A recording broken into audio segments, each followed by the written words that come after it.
보시면 예, 부동산 활동과 입지 선정이라고 되어 있는데요.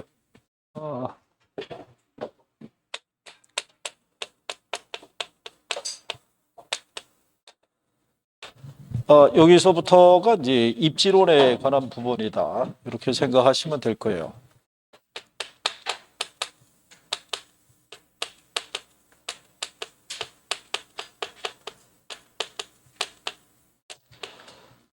제일 먼저 입지라고 되어 있는데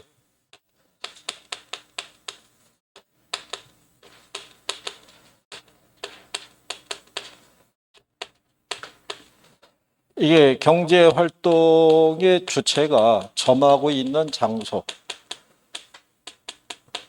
그거를 입지라고 생각하시면 돼요. 이게 경제 활동이라는 게 생산, 유통 또는 소비, 예, 이걸 경제 활동이라고 그래요. 그러니까 생산하게 한 장소 또는 소비하게 한 장소 있죠. 예, 들어서 있는 곳을 우리가 입지라고 표현한다. 예, 그렇게 보시면 되겠고요. 그러면 입지 선정이라고 얘기하는 거는 이걸 찾는 거죠. 생산하기에 적합한 장소 또는 소비하기에 적합한 장소를 찾는 거를 뭐라고 그런다? 그걸 입지 선정이라고 생각하시면 돼요. 그죠? 우리가 장사하려고 그러면 뭐가 좋은 거 찾아야 돼요. 그게 입지 선정이에요. 그죠? 거기 보면 입지론하고 적지론이라고 돼 있죠.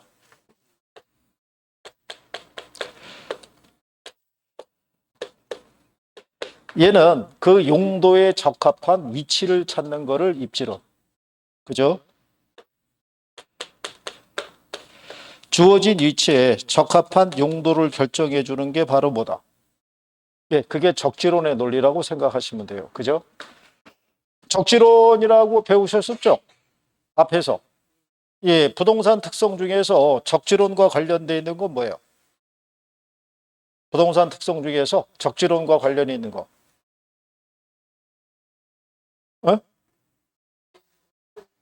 용도의 다양성.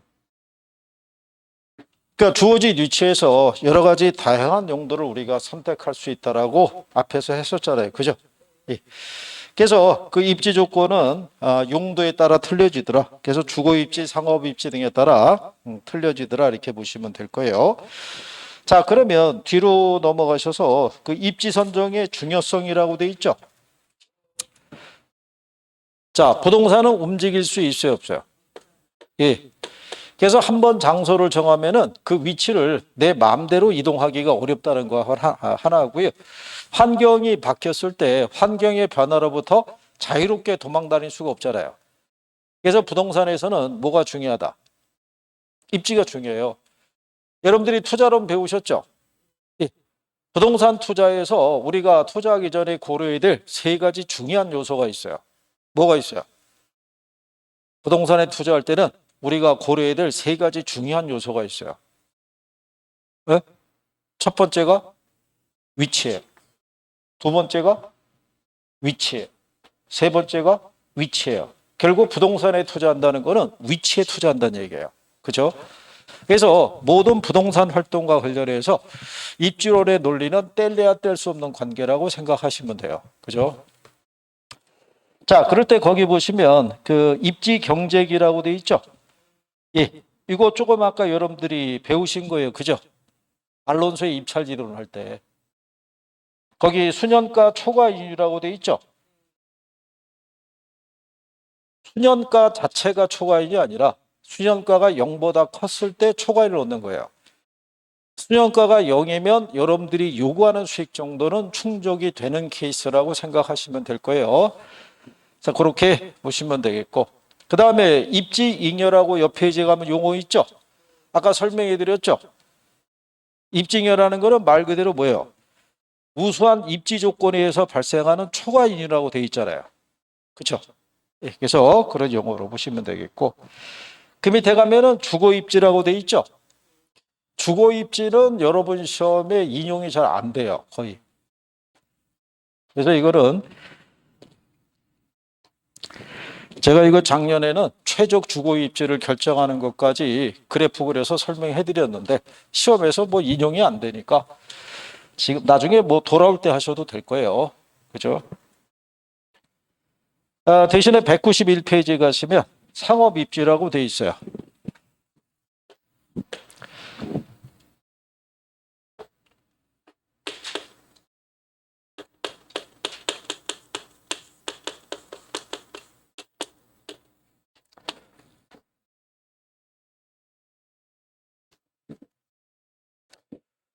우리 교재상에서는 언급이 안 돼 있는데 이게 서양은 산업 입지론에 초점을 두고 있어요. 그래서 농업 입지론은 튀넨의 고립국 이론, 그 다음에 공업 입지는 베버의 최소 비용 이론,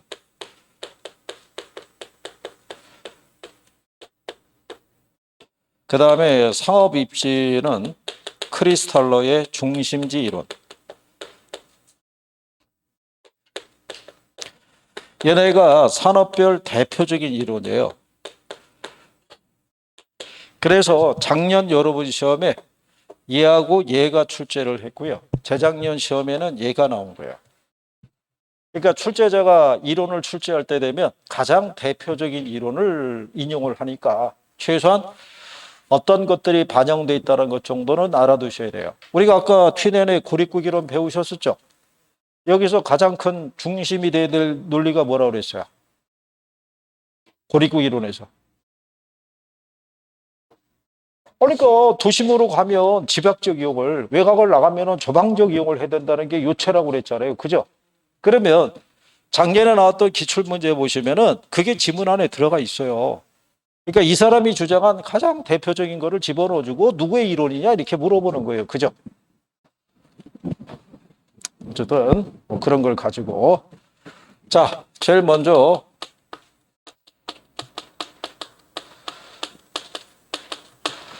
자, 상권 분석 기법이라고 그랬을 때 제일 먼저 나오는 게 상권의 개념이라고 나와 있어요.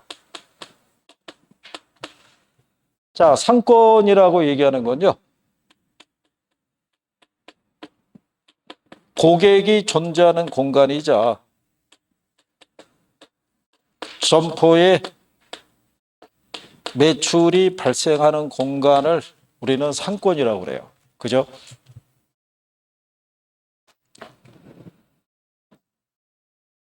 얘는 이 도시보다도 넓은 지역 경제를 형성한다라고 생각하시면 될 거예요. 그죠?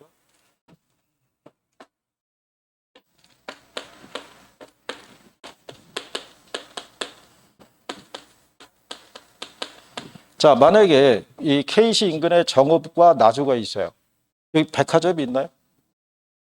없으면 K시는 백화점이 있죠. 그럼 백화점을 가기 위해서는 이 사람들은 일로 와야 될 거 아니에요. 그러면 여기 백화점은 여기까지도 뭐라고 생각하겠어요?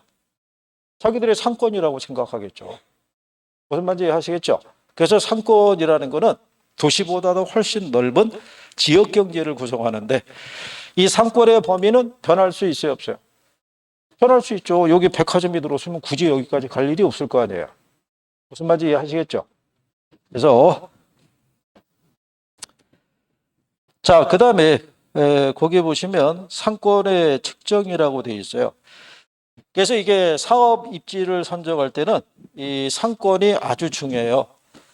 그래서 이 상권을 측정하는 기법이라고 그랬을 때 뒤에 가시면 192페이지에 상권 획정의 방법이라고 명시가 돼 있어요. 그죠?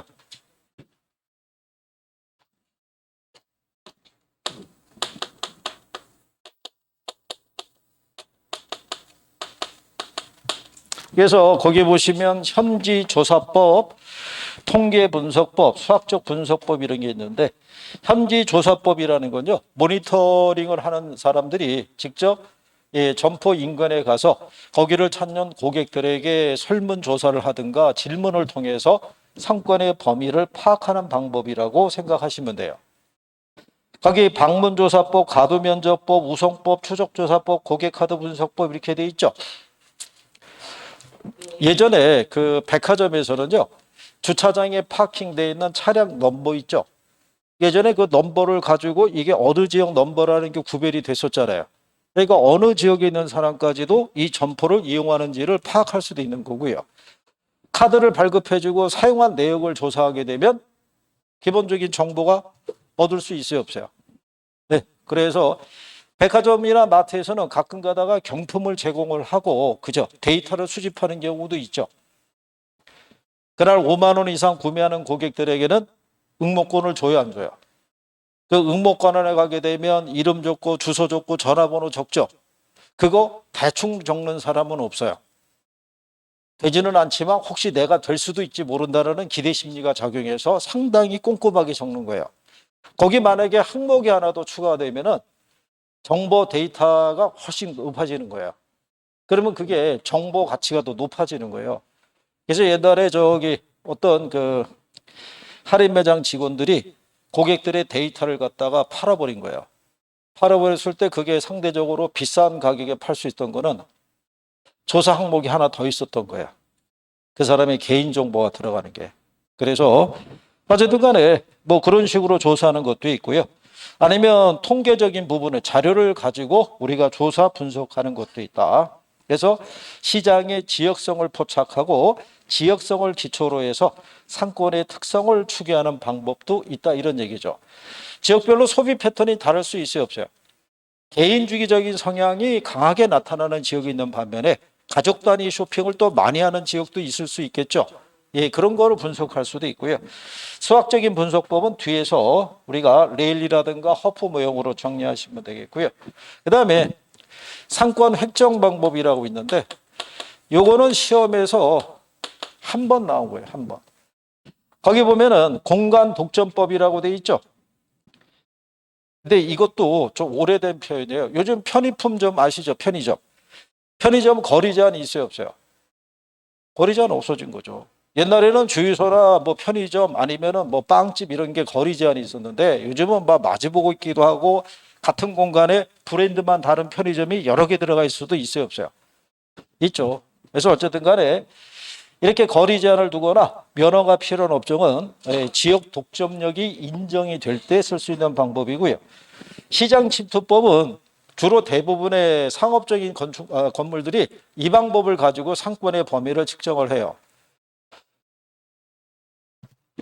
예를 들어서 K시 안에 만약에 예를 들어서 L백화점이 있었는데, 그러면 L백화점은 여기가 전부 자기네 상권일 거 아니에요. 근데 만약에 S백화점이 들어서면 어떻게 돼요? 겹치겠죠.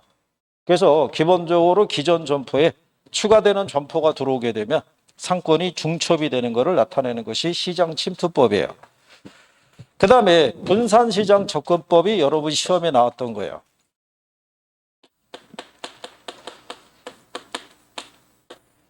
수입 가구 있죠?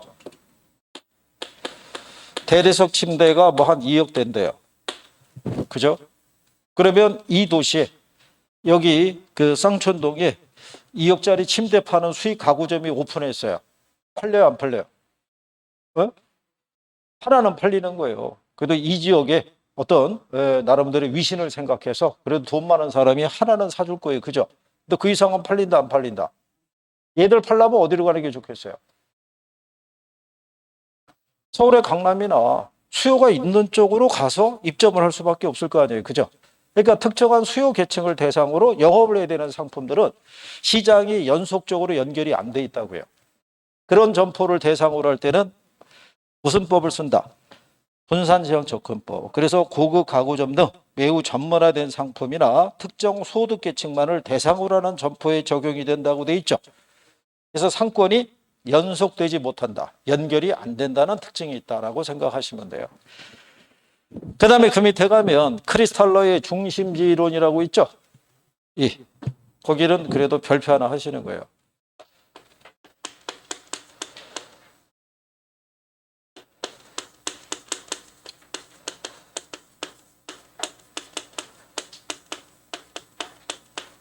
용어만 조금 알아두시면 되죠.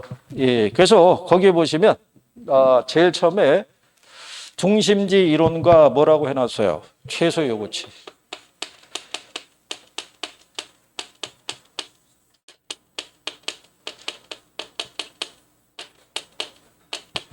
예, 원래 이 중심지 이론에 대한 거는요, 우리 교과서에 나와 있지만 이 크레슬라라는 사람이 남부 독일을 이렇게 쭉 여행하는 과정에서 도시들의 분포되고 있는 형태를 봤는데, 규모가 큰 도시는 공간상에 분포하고 있는 숫자가 작고 거리가 멀리 떨어져 있는데, 규모가 작은 도시들은 공간상에 분포하고 있는 숫자도 많고 서로 이렇게 붙어 있는 경우로 존재하더란 얘기죠.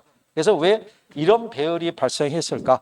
이걸 가지고 연구해서 발표한 이론이 중심지 이론이라고 생각하시면 돼요. 그죠? 그래서 여기 있는 중심지 이론은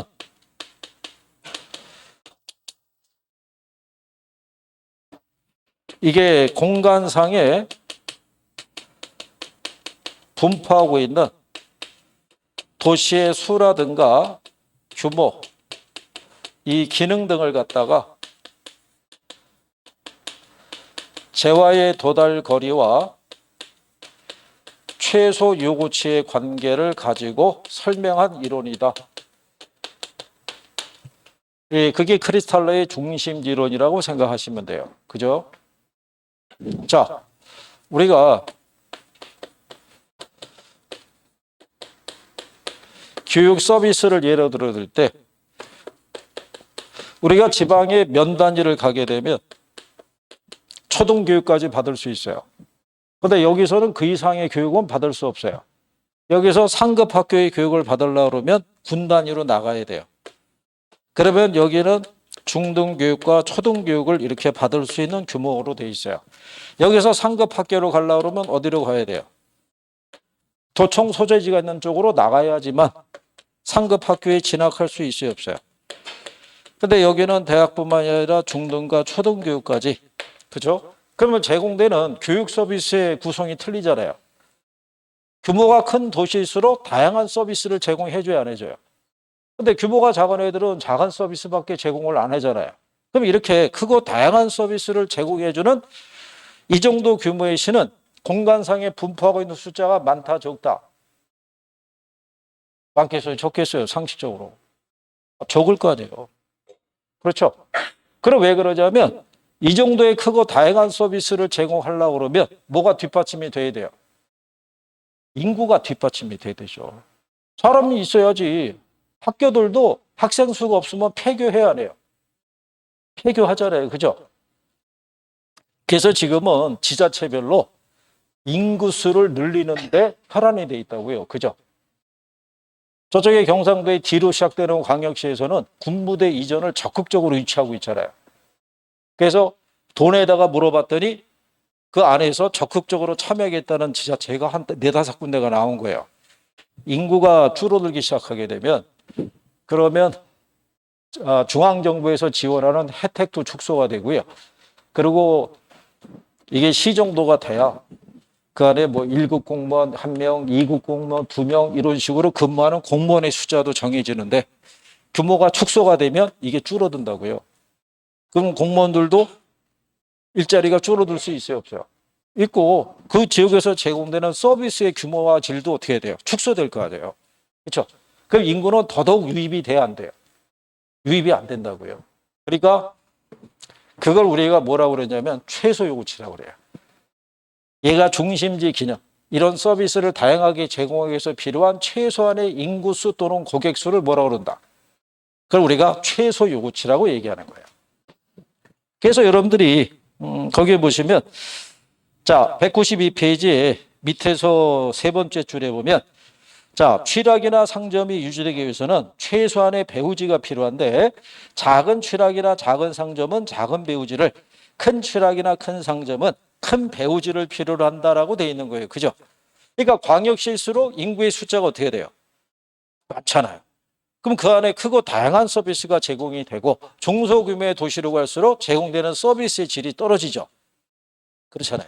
그래서 그렇게 해서 그런 것 때문에 공간상에 분포하고 있는 도시의 수라든가 이런 것들이 달라지더라 이런 얘기죠. 그래서 옆에 193페이지에 가시면 중심지 기능이라고 그랬을 때 처음에 중심지라고 나오죠. 이 각종 재화나 서비스 공급 기능이 집중이 돼서 배후지에 재화 서비스를 공급하는 중심지역을 뭐라 그런다? 아까 그래서 우리가 그랬잖아요. K시가 중심지라고요. 여기 주변에 여기가 배후지. 무슨 말인지 이해하시겠어요? 그런데 얘네는 마트가 있어요. 근데 여기 주변에 또 소규모 지역은 마트가 없을 수도 있죠. 그럼 걔네는 여기서부터 서비스를 제공받을 거 아니에요. 그렇잖아요. 그래서 고차 중심지, 중차 중심지, 저차 중심지 이런 식으로 중심지의 수와 계층은 또 세분화될 수 있다고 생각하시면 되는 거예요. 그리고 최소 요구치라고 돼 있죠. 중심지 기능이 유지되기 위한 최소한의 수요 요구 규모라고 돼 있죠. 그러니까 최소한의 인구수 또는 고객수 생각하시면 돼요. 그러면 재화의 도달 범위라고 돼 있죠. 재화의 도달 범위는 이 중심지에서 제공되는 서비스가 도달할 수 있는 최대 공간 범위자. 고객들이 운송비를 지불하고서까지도 물건을 구매하러 올 수 있는 최대 공간 범위예요. 그러니까 재화의 도달 범위를 넘어서게 되면 수요가 존재한다 안 한다? 안 한다는 얘기죠. 만약에 익산 있죠. 익산은 일로 와서 백화점 이용할까요? 얘는 여기가 더 가깝잖아요. 그래서 위로 올라가다 보면 어느 순간에 더 이상 여기에 관한 이 백화점에 대한 수요가 나타나지 않는 지역이 있어요, 없어요? 거기가 재화의 도달 범위라고 생각하시면 돼요. 그죠? 자, 그랬을 때 중심지 성립 조건은 최소 요구치가 재화의 도달 범위 내에 있어야 된다라고 돼 있죠. 뭐 이해하시겠어요? 예를 들어서 여기 백화점이 L 있나요? S 있나요? 아, 다 있나요? 아, 그래요.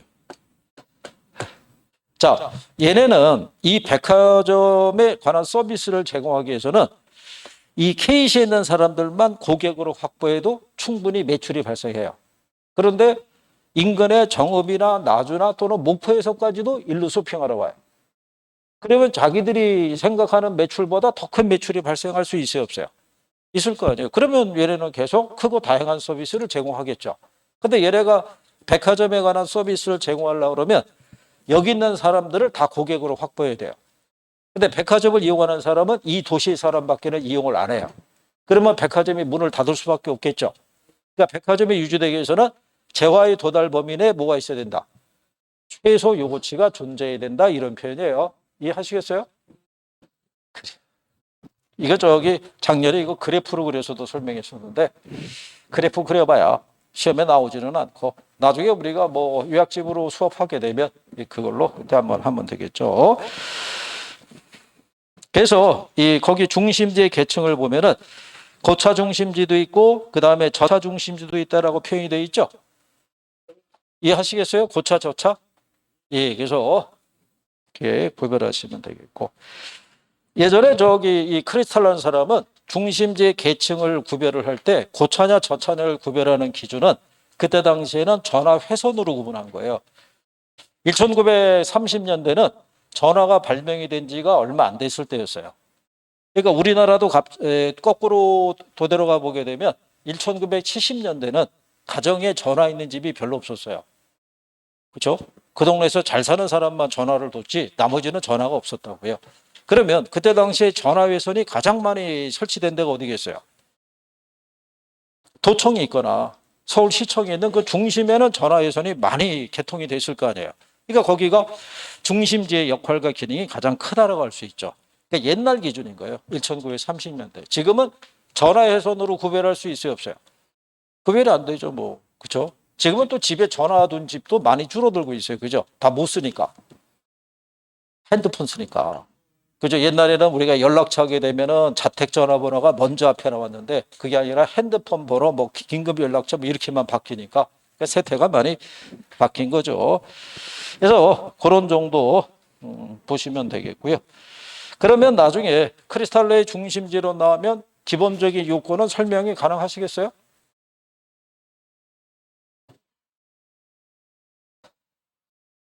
이것도 그래서 참고로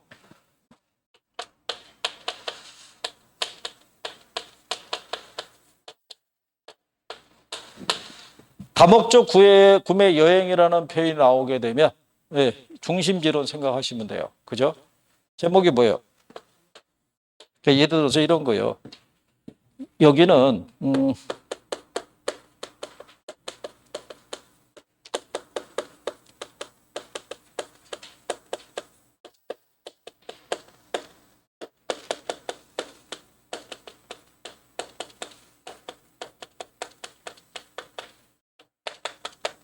이런 거예요.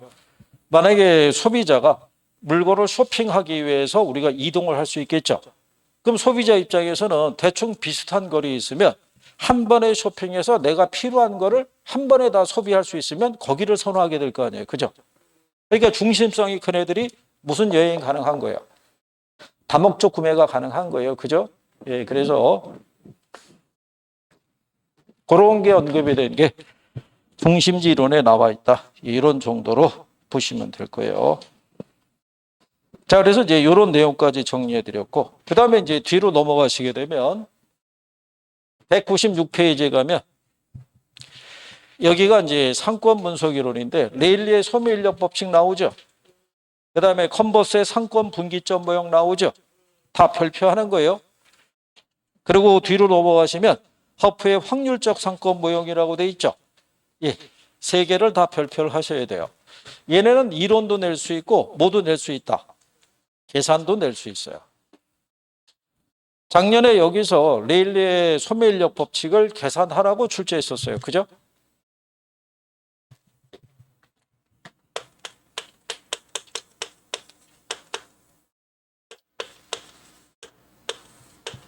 상권 이론에서 가장 대표적인 이론이 뭐겠어요?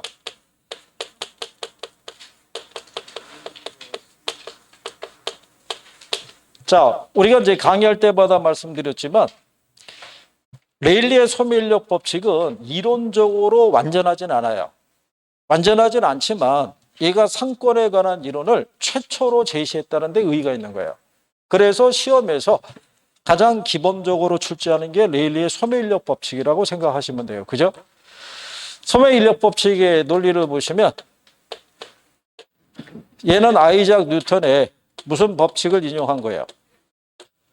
만류인력. 그러니까 이 세상 모든 만물은 뭐를 다 가지고 있다는 가정이에요. 유인력을 가지고 있다는 가정에서 출발한 게 레일리의 소매인력 법칙이다. 거기 나와 있죠. 1929년에 만류인력의 법칙을 원용해서 도시의 세력권이나 점포의 상권을 측정할 수 있는 소매 중력 법칙을 도출했다라고 돼 있죠. 그래서 만류인력 법칙은 아이작 뉴턴이 발견한 것으로 두 물체 간에 서로 당기는 힘은 두 물체의 질량의 크기에 비례하고 거리의 제곱에 뭐한다? 예, 반비례한다는 거. 자, 그랬을 때 여기서 중요한 고객을 끌어당기는 유인력이 있죠. 유인력은 도시의 어디에 비례하고요.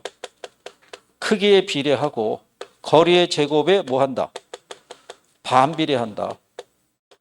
근데 한 가지 알아두실 거는 레일리의 법칙에서는 거리의 제곱으로 이게 확정이 된 거예요. 얘는 이것도 이따가 뭐 얘기하죠. 그래서 이걸 나중에 계산을 하더라도 이걸 그대로 활용하면 돼요. 크기, 인구의 크기에 비례하고 거리의 제곱에 반비례한다는 식으로 대입해서도 바로 구할 수 있는 거예요. 그죠? 그래서 유인력에 대한 거는 일단 기초적으로 기억을 하셔야 돼요. 거기 196쪽에 왼쪽 칸에 가면 기출 있죠. 거기 보시면 레일리는 두 중심지가 소비자에게 미치는 영향력의 크기는 두 중심지의 크기에 반비례하고 거리의 제곱에 비례한다고 봤다 이렇게 해놨죠. 틀렸죠. 이게 답이었어요. 틀린다. 틀린 거 고르라고 그랬을 때 1번 지문으로 주고. 그러니까 이론으로도 물어볼 수 있고 계산 논리도 물어볼 수 있는 거예요. 그 다음에 또 하나 중요한 게 뭐냐면 경계예요. 그렇죠? 만약에 A 도시가 있고 B 도시가 있을 때 두 개의 도시의 크기가 같으면 경계는 어디가 된다? 중간이 돼요. A 도시가 있고 B 도시가 있는데 얘도 인구가 10만이고 얘도 인구가 10만이면 중간에 있는 C라는 지역을 양쪽의 도시에서 끌어당길 수 있는 유인력의 크기를 기준으로 계산해 보면 이렇게 중간이 된다는 거예요. 끌어당긴 힘이 같으니까. 근데 만약에 A 도시가 B 도시보다 2배 이상 크다면, 즉 얘가 규모가 더 커요. 20만으로. 그러면 경계는 A 도시, B 도시 중에 어느 쪽으로 갈 것이냐. 이거를 레일리가 수치로 확인해 본 결과 루트 2대 1의 크기로 A 도시의 유인력이 더 커진다라고 조사를 한 거예요. 루트 2라는 건 1.4가 나오죠. 1.4대 1의 크기로 A 도시의 유인력이 더 커진다는 거예요. 그러면 경계는 A 도시에 가깝게 가겠어요? B 도시에 가깝게 가겠어요? 자, A를 버리고 얘기해 보세요. 여기에. 얘가 끌어당기는 힘이 크니까 세력발의 범위가 더 커질 거 아니에요. 그죠? 1대 1에서 얼마로? 1.4대 1의 크기로. A 도시의 유인력이 커지니까 경계는 규모가 다신 작은 무슨 도시 쪽에? B 도시 쪽에. 이게 저기 뭐예요? 컨버스의 분기점 모형 있죠? 걔 계산할 때 이게 힌트가 되는 거예요. 이걸 가지고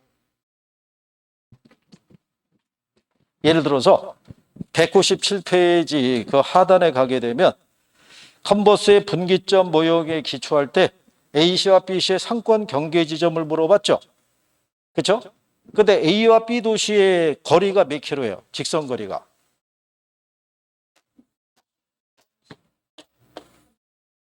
그러면 중간이 15km일 거 아니에요. 그러면 이게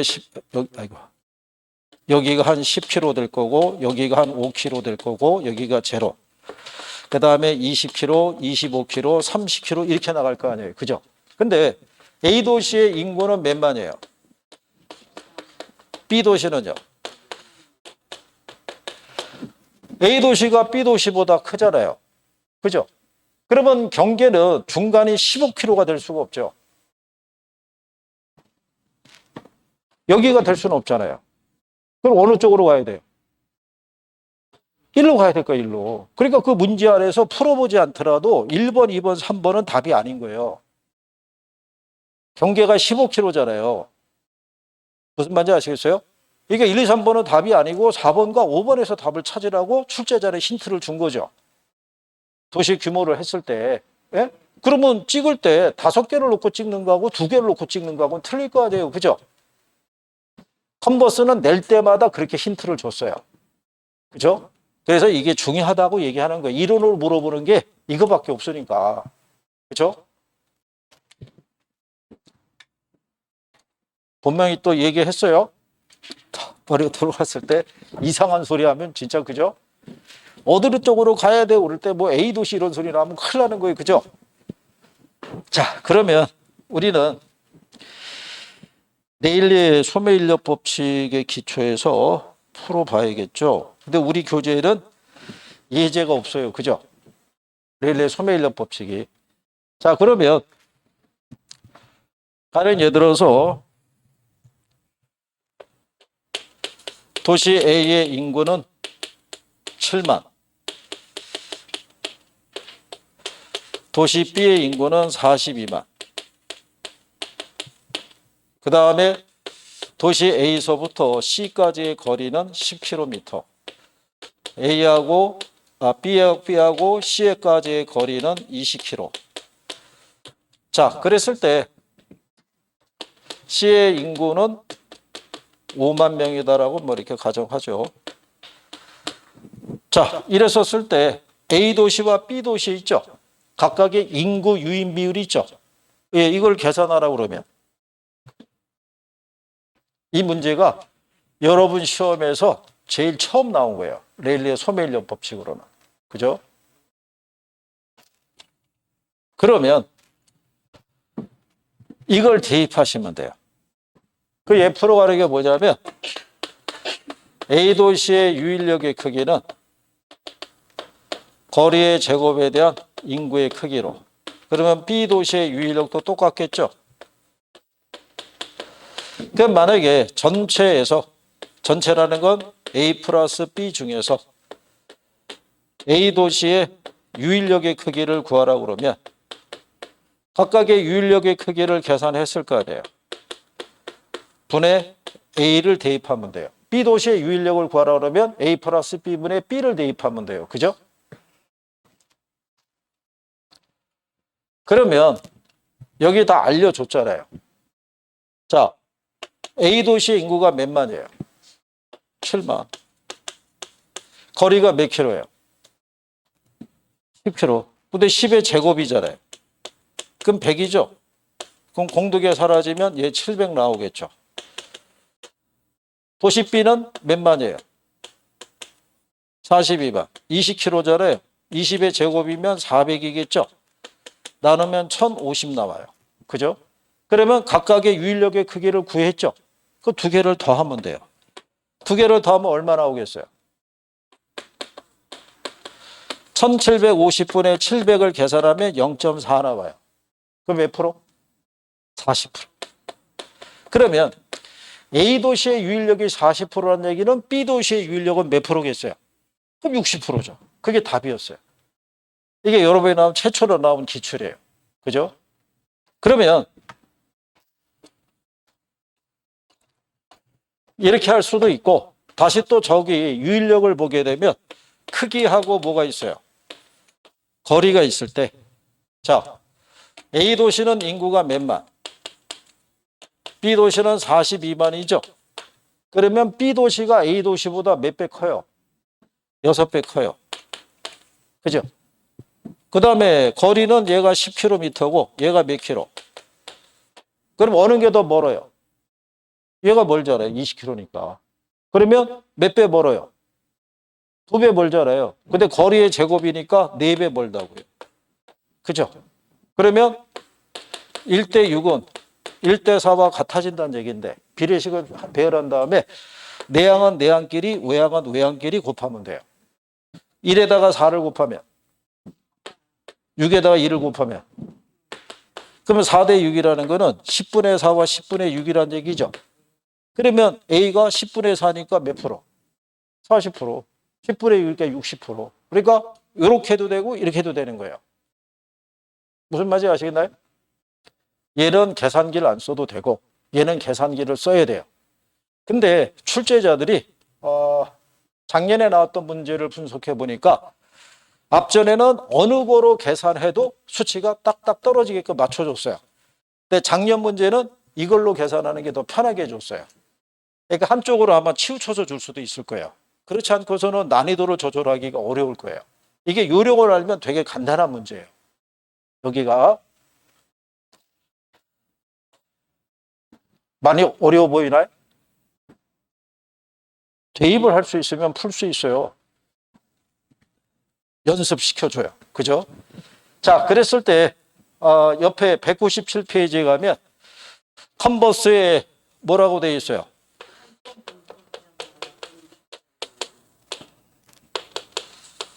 이걸 수정 소매인력 법칙이라고 얘기를 해요.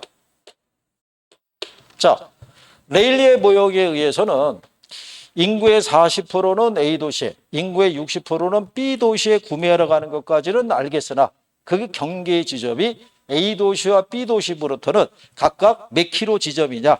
이거는 구할 수가 없었다는 거죠. 그래서 B 도시와 A 도시의 구매 지향점이 같아지는 점을 수식으로 보완해 준 게 컨버스의 상권 분기점 모형인데 얘도 대입하는 요령이 있는 거예요. 만약에 A를 기준으로 해서 분기점을 구하라고 그러면 루트 안에 여기 분모에 A가 들어가는 거예요. A의 조건이 여기는 B가 여기는 A, B 간의 뭐를? 거리. 그래서 뭐를 기준으로 구하라고 그러면 A를 기준으로 하면 여기 분모에 A가 들어가면 A의 조건이 A 점퍼의 면적 그러면 면적이 인구 그러면 인구가 들어가면 된다고요. 여기 하단에 그래서 여러분들이 197페이지에 중간에 그 박스 있죠. 시기. 거기 보면 A 도시 또는 쇼핑센터로부터의 분기점 했을 때 루트 안에 분모에 A의 면적이 들어가잖아요. 그죠? 무슨 말인지 아시겠나요? A를 기준으로 구하려면 A가 들어가면 되고 B를 기준으로 구하려면 B가 들어가면 되는 거예요. 근데 그 밑에 하단에 문제 있죠? 문제는 A로부터 얼만큼 떨어져 있냐고 물어봤잖아요. 그렇죠? 그러면 조건을 다 줬잖아요. 그대로 대입해 보게 되면 A는 인구가 몇만이에요? 64만. B는 둘의 거리는 30km 이렇게 준 거 아니에요. 그죠? 그러면 16을 64로 나누면 얼마 나오겠어요? 이게 약분하면 결국 4분의 1이라고요. 4분의 1이라는 건 0.25가 나오겠죠. 그러니까 루트 0.25를 계산하면 0.5가 나온다고요. 계산기를 갖고 들어가시니까 계산기 갖고 들어가니까 루트 찍고 0.25 찍으면 0.5라고 나온다고요. 그러면 1에다가 0.5를 더하면 얼마예요? 30을 1.5로 나누면 20km 나온다고요. 몇 킬로? 20km. 근데 아까 우리가 구하는 요령 알려줬죠? 예? 네. 중간을 기준했을 때 이건 오른쪽으로 갈 수밖에 없는 거잖아요. A가 크니까. 그렇죠? 그러니까 얘도 대입하는 요령을 알면 간단한 거잖아요. 그렇죠? 참고로 학교를 해서 나오는 계산 문제가 다 어렵게 나오는 게 아니에요. 반은 1분 안에 풀게끔 주는 거예요. 대입하는 요령을 알면. 그러니까 일단 여러분들이 뭘 할 수 있어야 돼요? 대입이 돼야 되잖아요. 대입이. 그러기 위해서는 뭐가 생각이 나야 돼요? 식이 생각이 나야 될 거 같아요. 그래야지 대입을 할 수 있을 거 아니에요. 식은 생각이 안 나고, 그죠? 또 식은 생각이 나더라도 어디다 집어넣어야 될지를 모르면 의미가 없잖아요. 그죠? 실제 선생들이 주는 문제가 더 복잡해요. 실전에서 주는 거는 진짜 간결하게 줘요. 요령을 알면은 단순 대입해서 바로 풀 수 있게끔. 그죠? 이거 나중에 여러분들이 연습하면 못 풀 것 같아요? 다 풀 수 있다니까요? 이거. 자, 그 뒤로 가면은 허프의 확률적 상권 모형이라고 돼 있죠. 작년에 여기서 출제가 된 게 이게 전항정답 처리된 거예요. 예, 여기서 한 가지 알아두실 거 뭐냐면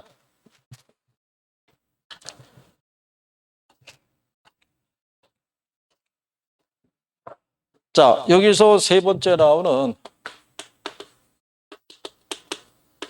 허프의 확률 모형 또는 중력 모형이라고 그랬을 때 얘는 일단 이 모형을 활용해서 우리가 뭐를 구할 수 있냐면요. 점포의 시장 점유율이 있죠.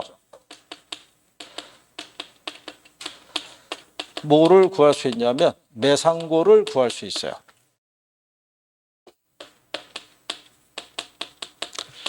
그러면 차이가 뭐냐면 여기 있는 레일리하고 컨버스의 모형은 도시가 몇 개밖에 없어요. 2개밖에 없다라는 가정이에요. 그러니까 소비자가 선택할 수 있는 범위도 제한적이겠죠. 근데 여기는 허프의 모형은 대도시 지역 안에 점포는 최대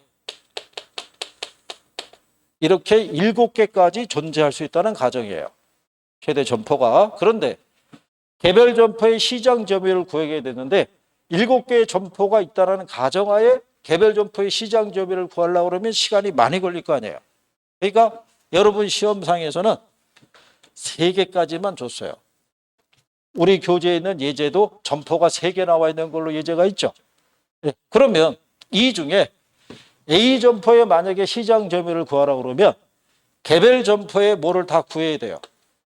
매력도 또는 효용을 다 구해야 되는 거예요. 다 구하게 되면 3개 다 구했죠? 그러면 셋 중에 A를 물어보면 이렇게 대입하면 돼요. 3개를 다 합하면 얼마야? 100이잖아요. 근데 A가 효용이 점포의 매력도가 20밖에 안 되죠? 그럼 얘는 시장 점유율의 크기가 20%가 된다는 거예요. 무슨 말인지 하시겠어요? 그래서 이 허프의 확률 모형에서는 계산하는 요건에 대해서 그래서 거기 여러분들이 보시면 허프의 중력 모형의 지문 2번을 보시면 허프의 확률 모형은 상업 입지를 측정하는 데 흔히 쓰이며 한 지역의 각 상점에 시장 점유율을 간편하게 추산할 수 있다고 해놨죠. 그리고 그 밑에 3번을 보시면 허프는 어떤 지점에 입지하고 있는 소비자가 특정 지역의 쇼핑센터에 갈 확률이 있죠. 거리, 그 다음에 경쟁하고 있는 쇼핑센터의 수, 쇼핑센터의 크기로 결정한다고 돼 있죠. 여기 조건이 3개죠. 3개. 레일리하고 차이점이 나는 게 뭐예요? 레일리하고 차이점이. 레일리는 2가지 제시했잖아요. 크기하고 거리 2개. 근데 허프는 하나 더 있죠. 뭐? 경쟁 점포의 수. 얘네는 경쟁 점포의 수를 고려할 수가 없죠. 2개 중에 하나 선택하는 거니까. 근데 얘는 다수의 경쟁 점포가 입지하고 있기 때문에 경쟁 점포의 수가 영향을 미친다 이런 얘기예요. 그 다음에 그 식 밑으로 가면은 공간 마찰 개수라고 있죠.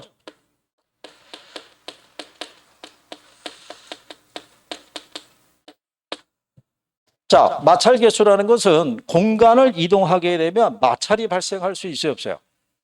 그러면 그 값을 뭘 해야 되냐면 측정을 해야 돼요. 그래서 여기서 개별 점포의 효용 또는 매력도라고도 얘기를 해요.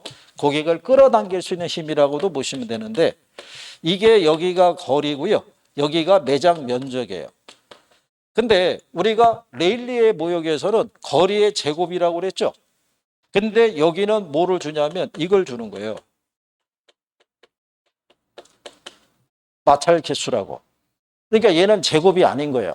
마찰 개수의 값을 측정하게 되면 얘가 1도 될 수 있고 2도 될 수 있고 3도 될 수 있는 거예요. 근데 계산을 해야 되니까 시험 문제상에서는 마찰 개수를 얼마로 제시를 해주는 거예요.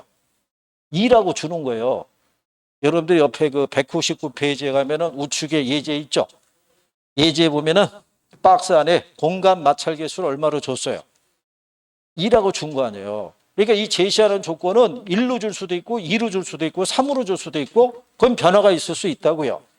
근데 2로 주게 되면 제곱으로 우리가 계산할 수 있잖아요. 그죠? 그런데 작년 여러분 시험에 이게 왜 오류가 발생했냐면 개별 점포의 효용은 매장 면적의 크기에 비례하고 거리의 제곱에 반비례한다고 준 거예요. 얘는 제곱이 아니잖아요. 그죠? 근데 거리의 제곱이라고 표현했기 때문에 표현상에 오류가 있어서 전항정답 처리해 준 거예요. 얘는 거리의 제곱이라 할 수는 없다고요. 마찰 개수이고 다만 마찰 개수의 값을 제시를 해줘야 돼요. 얼마라고? 2라고. 그럴 때 우리는 2를 대입하는 거예요. 1로 주면 1로 대입하는 거고. 무슨 말인지 아시겠나요? 그러고 난 다음에 개별 점포의 시장 점유율은 A 플러스 B 플러스 C분의 A를 구하려면 A를 대입하면 되고 B를 구하려면 B를 대입하면 되고 C를 구하면 C를 대입하면 돼요. 무슨 얘기냐면 옆 페이지에 예제 나와 있죠?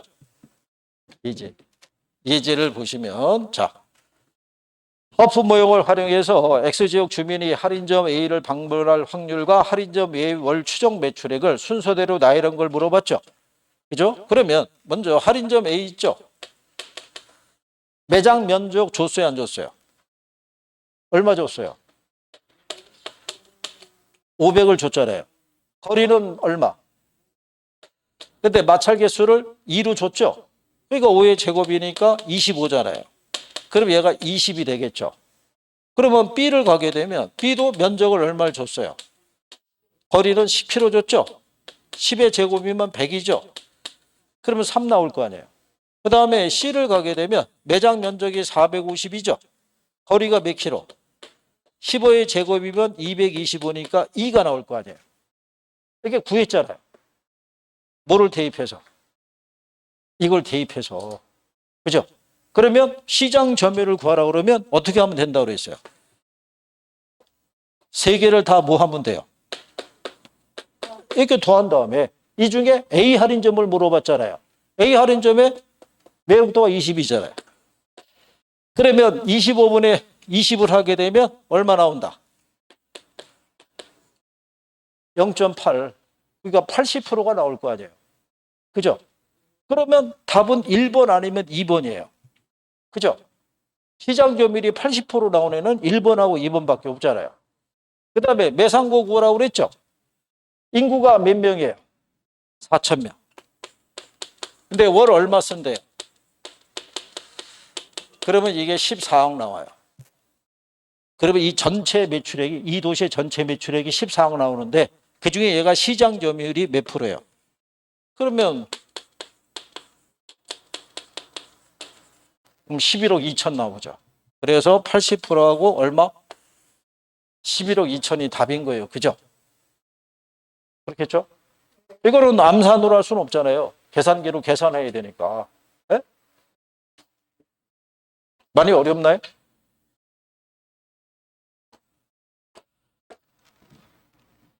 그래도 기본적인 거는 또 하고 넘어갈 수 있어야 돼요. 그죠? 한번 접해봐야 3월 달에 다시 하게 되면, 그러면 제가 3월에 여기가 만약에 진행이 되면 여기에 맞춰서 문제를 줄 거예요. 계산 문제를. 그래서 각 분단 대표를 선택을 해서 한 명씩 나와서 풀어보라 그럴 거예요. 이렇게 해서. 그죠?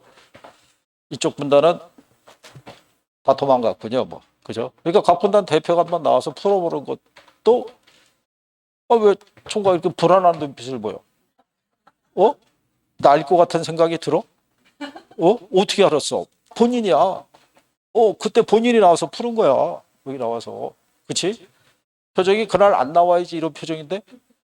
그날 안 나오면 그 다음 주에 여기 문제 3개 놓고 풀어보라 할 거야. 그럼 그저 안 나오면 여기 5개 놓고 풀어보라 할 거야. 그리고 카메라 각도를 바꿔가지고 여기다 설치하라고 그럴 거야. 얼굴 보이게. 설마 나오라고 그러겠어? 나오면 그 얼마나 떨리겠어. 그지? 그렇게 안 해. 대신에 나중에 테스트할 때 답을 맞출 수는 있어야 돼. 그 번호의 답을 확인해 볼 테니까. 자, 이렇게 해서 여기에 대한 내용들을 정리를 한번 해보셨어요. 여기를. 그 다음에 넬슨의 소매 입지론, 이거는 지금 참고하셔도 되겠고. 그리고 203페이지에 가시면 이 매장용 부동산의 부지 선정이라고 돼 있죠. 거기 부지 선정 단계는 출제한 선례가 없어요. 대신에 그 밑에 가면 매상고 추계 방법이라고 있죠. 거기 지문 3번을 가면 중령 모형이라고 있죠. 만륜력의 법칙을 이용한다라고 돼 있잖아요. 이 중령 모형에 기초해서 매상고 구하는 게 레일리하고 허프 모형이에요. 그러니까 허프 모형을 이미 출제했다는 얘기죠. 그리고 레일리의 모형도 인용할 소지가 있어요. 그래서 여기에 근거해서 출제가 된 것이다라고 보시면 돼요. 자, 그래서 상업 입지는 여기까지 해드렸고요. 204페이지에 가면 공업 입지라고 돼 있죠. 예, 공업 입지에 관한 기본적인 걸 하고 정책론으로 넘어갈 거예요. 자, 쉬었다 들어오세요.